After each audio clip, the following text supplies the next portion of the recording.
do adversário. É ombro nas costas. Então, o que a gente tem que interpretar a partir desse momento? O que a gente tem que interpretar? Porque quando é ombro com ombro, normalmente o ombro com ombro, o jogador pode colocar mais força, porque é um ombro com ombro de disputa. Mas quando o ombro é nas costas, todo ombro nas costas é falta? Não. Nem todo ombro nas costas é falta. Mas, a partir do momento que eu coloco ombro nas costas, eu tenho que avaliar se esse contato ele é suficiente para derrubar o jogador ou se ele não é suficiente. Para os árbitros, né, não foi suficiente. É muito claro isso na narrativa do árbitro de campo, que viu a jogada e interpretou. Eu também sem entender aqui, porque até onde eu sabia, ombro com ombro era o que podia, porque era disputa por espaço. O Zinho tá até rindo lá. Me ajuda, Zinho, por favor, a entender aqui a explicação. Porque ombro com ombro era o que podia. Ombro com ombro era o permitido. Pode ainda. Ombro nas costas agora depende da carga. E, Zinho, você que jogou bola, que esteve ali dentro do campo, se o Everton Ribeiro continua na mesma passada, ia acontecer o quê ali na frente dele? Ele continuaria na sequência do lance para chegar ao gol. Assim, ficou pior, né? Ficou mais feia essa explicação aí.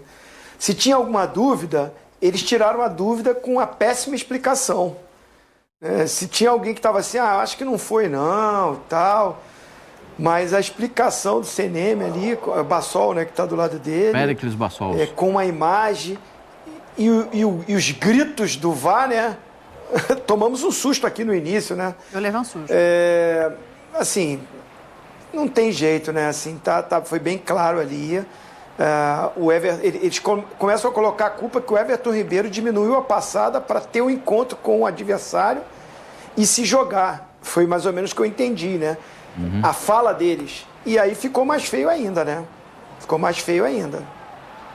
Ô, Pascoal, se ele não diminui a passada? Não, se ele diminuir a passada, acaba o campo e ele vai bater na placa. Tá.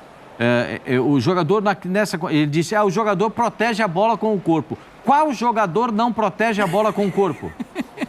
Quantas vezes o Zinho protegeu a bola com o corpo? 1 zilhão de vezes, porque é o recurso do jogador, proteger a bola com o corpo. Ele tem que proteger a bola, não deixar o adversário para tomar a bola dele. Agora nós criamos um novo paradigma, hein? Você pode o ombro nas costas, mas o árbitro vai decidir se a intensidade é suficiente para dar pênalti ou não. Aí nós criamos um novo fato na arbitragem. Olha o perigo. Não, porque ombro com ombro, ele diz que ombro com ombro é natural. Perfeito? Eu vou esperar a explicação dele do jogo do Santos. Disputa por espaço. Eu vou esperar a explicação dele do jogo do Santos. Ele vai falar exatamente isso, que ombro com ombro não era para dar pênalti. É isso que ele vai falar lá, gente. Não sei se a gente vai mostrar aqui. Vamos, já a gente ombro entra na no questão ombro do Santos. continua valendo, por isso está errado o Santos, por isso o cara vai apitar a Série C. Este aí, o CNM diz uma parte do vídeo, que ele tem tipo 11 analistas antes dele fazer São isso. 11 instrutores. Então, 11 instrutores que analisam o lance para ele, assim, em conjunto com ele, e que houve uma divisão aí nesse lance. Se são 11, já não dá para empatar, né? Então, mas ele não falou se ganhou a favor ou se ganhou contra, se foi ser... Não, mas como ele talvez não faça parte dos 11, ele pode ser o 12º como chefe, pode ter dado 6-6. Mas ele falou que foram 11 que se dividiram, ao contrário do que vai acontecer depois do Santos. Aí ele é o chefe, vale por 2. Não, então... Então, assim... Essa história da intensidade agora é que a gente vai começar a ficar sem saber. Porque o pênalti dado a favor do Palmeiras contra o Botafogo foi um ombro... Não foi um ombro, desculpa. Foi um empurrão por trás também, da mesma maneira. Por trás. Então, entende-se que ali houve uma intensidade suficiente para derrubar o jogador, por isso deu pênalti. E essa aí do Everton Ribeiro não teria tido. Eu estou nessa divisão deles lá dos 12 para um lado, 6 para um lado, 6 para o outro, ou 5-6, entre os que consideram que seria pênalti. Sim. Eu acho que seria.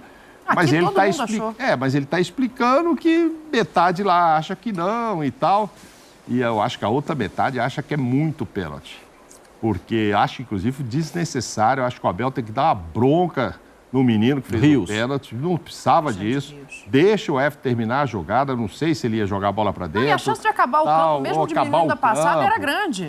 Enfim. Mas, enfim, achei imprudência, desnecessário ele fazer isso. Mas entrou essa regra agora do CNM lá. Ó, nem todo ombro é. Como ele vai dizer daqui a pouco, a gente vai mostrar o Grêmio que agarrar a camisa nem sempre é. A gente sempre achou, pô, mas olha o puxão, não sei o quê e tal. E ele vai dizer que nem sempre é. Nem sempre é se for fora da área. Porque fora da área eles marcam todos os puxões na camisa. Nem sempre é se for na área, né? Fora Agora, da área... todos os... No jogo do Fluminense foram 3 ou 4 faltas de puxão na camisa. Claro. Fluminense Internacional. Todos fora da área. Sim. No que foi dentro da área, que foi no jogo do Grêmio, que pra mim foi pênalti, aí podia. Pois é. Fora da área não pode, mas... Muito obrigado. Eu vou até seguir, então, Pascoalzinho. Pode? Vamos para outro jogo? Porque desse jogo, o CNM só comentou esse lance do gol não falou? impedimento? Não, desse Não jogo falou ele nada. fez um outro comentário, sim. O vídeo tem 42 minutos, mas não daquele impedimento que achou que foi. O que ele comentou foi o delay, a demora do juiz apitar no gol que o Rony marca, que era desnecessário e o juiz pisou na bola. Até achei que ele pudesse repreender o juiz, mas ele não chega a tanto. Mas ele demorou para apitar. Falou do lance do Bruno Henrique, Não. Também não. Também tá não. de fora aí, que vai ficar de fora por muitos e muito tempo.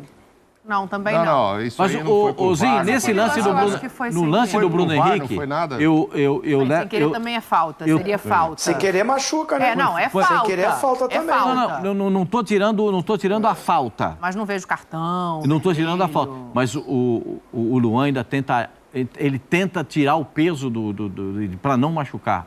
Mas que na verdade ele tá caindo, né? Então quando ele cai com o pé em cima do tornozelo do Bruno. Quando ele sente o tornozelo do Bruno, a sensação é que ele joga o peso pro outro lado. Ele tenta tirar o peso da jogada. Eu não vi, confesso, eu não vi lance para cartão, eu vi falta. Sim. Mas não era lance para expulsão, para cartão. Não teve nenhum, assim, um excesso Mas do Luan. no lance do Rony, só aproveitando essa oportunidade, eu achei que ele falou uma coisa que eu acho que é interessante, que me incomoda muito. Assim, tá muito claro que o Rony está impedido.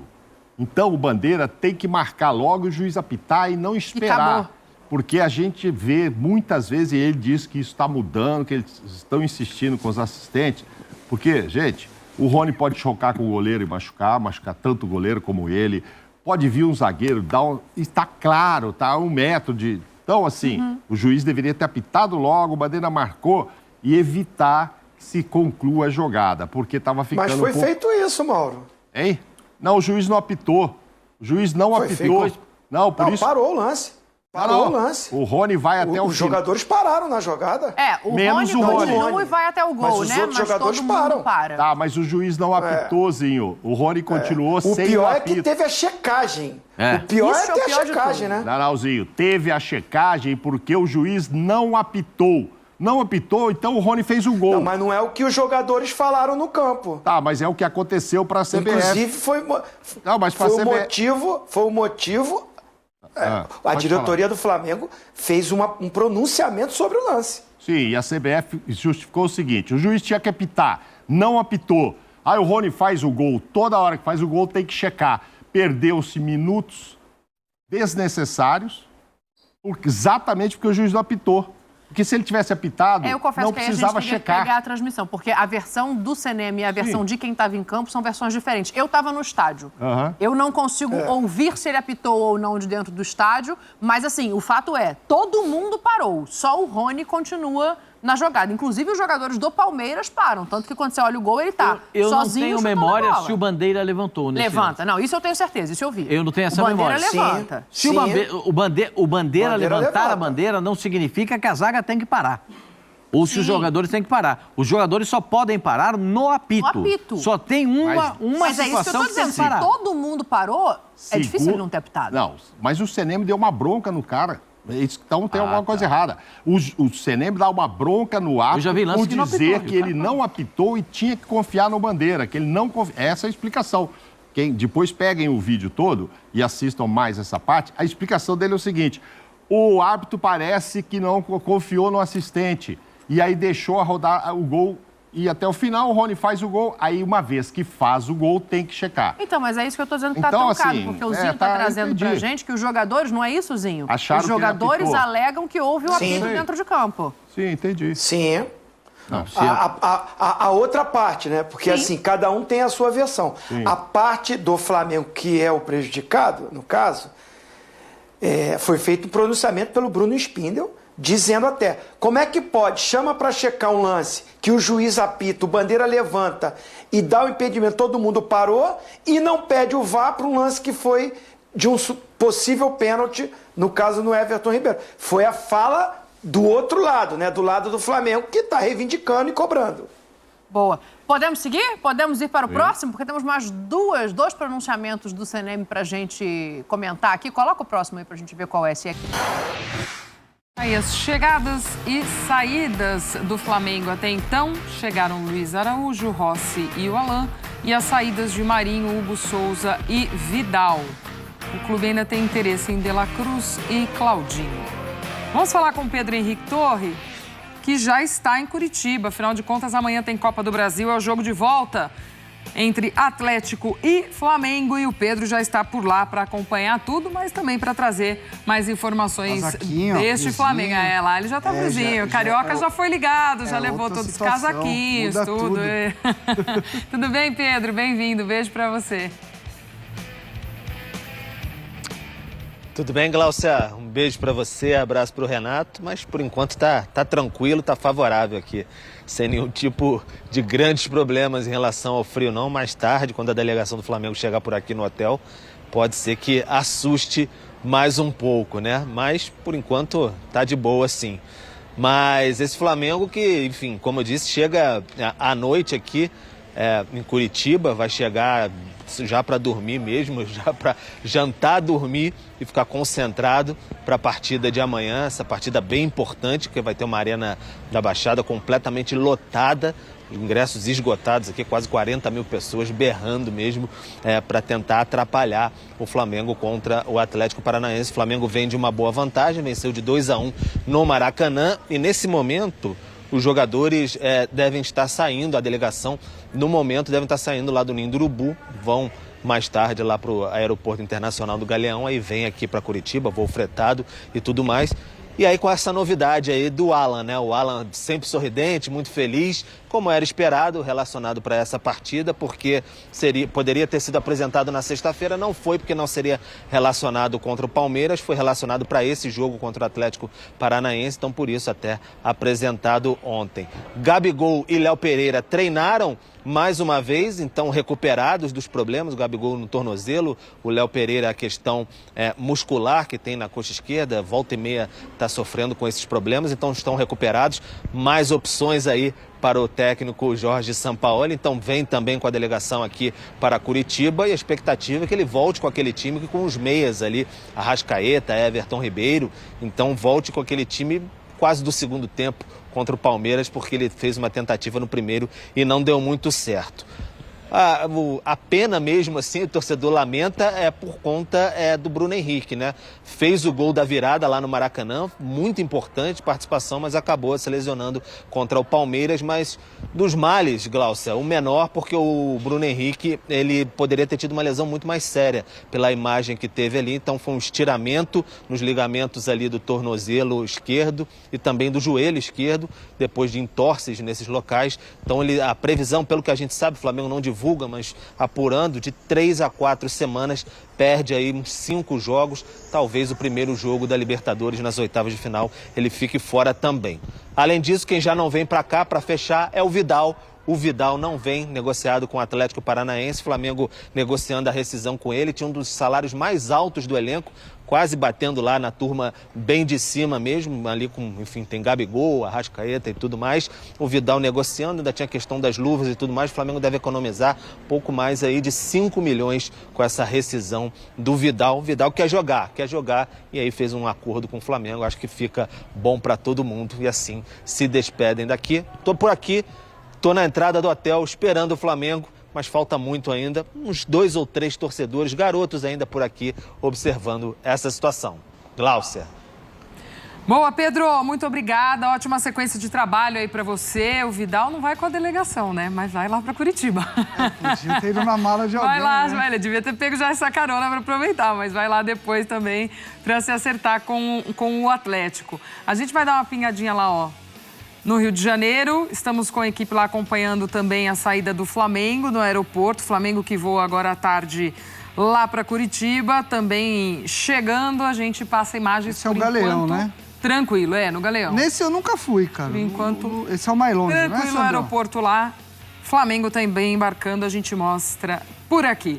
Então traz os números do Vidal aí pra gente, com Jorge Sampaoli. Vidal se despedindo. Quem sabe ele já passou ali pelo Galeão, já pegou o voo dele pra Curitiba pra organizar a vidinha por lá, ó. Foram 12 jogos em 2023 com o Sampaoli. 5 como titular, 40,7 minutos por jogo. Não marcou nenhum gol e 2 assistências. Vidal, então, Renato, como que encaixaria ele nesse time do Atlético, hein? Então, eu acho que ele chega numa situação parecida com a do Flamengo, assim. O Atlético Paranaense é um setor do Atlético Paranaense muito forte. Você tem ali, ó, Fernandinho, não imagino ele e o Fernandinho começando, por exemplo, assim, eu acho que seria em algum jogo ou outro. Mas você tem o Eric, você tem o Christian, você tem o Alex Santana. É um setor onde o Atlético Paranaense é muito forte. E o forte não só em qualidade, mas de intensidade, né? Onde o ritmo do time acontece. O Atlético Paranaense é um time muito físico. Então, até me surpreende um pouco a contratação, a busca. Acho que é um cara que pode ajudar. A gente sabe da qualidade que o Vidal tem. Eu acho que em alguns momentos ele ajudou no Flamengo. Mas no Flamengo ele deu a zica de que ele chega com o João Gomes voando. Aí quando vira o ano, quem começa a voar é o Pulgar, que é o seu, inclusive, conterrâneo, né, que é do Chile também. Aí tem o Flamengo que começa o Vitor Hugo ganhar a oportunidade, agora você traz um Alan, o próprio Thiago Maia, acho que até caiu um pouquinho agora, mas vinha numa regularidade muito grande. Então ele acabou meio que sufocado por um setor onde tem muita gente do Flamengo e onde exige muita intensidade. Para mim, essa é a questão do Vidal hoje. Essa sempre foi a grande característica dele, né, na carreira. Muita gente veio falar para mim do Vidal ontem, mas sabia que esse cara é fraco, gente.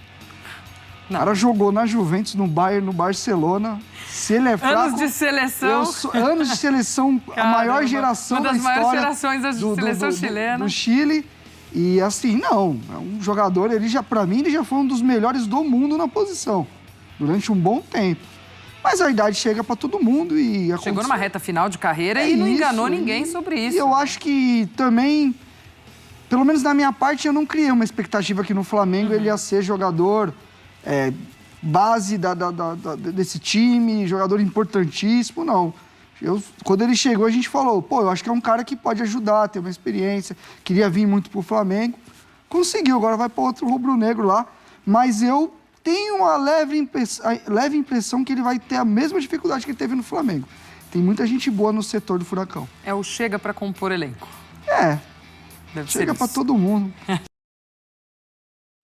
Então tá aí, nação, essas foram as últimas informações do Flamengo. O Mengão, então, está em preparação para a partida contra o Atlético Paranaense.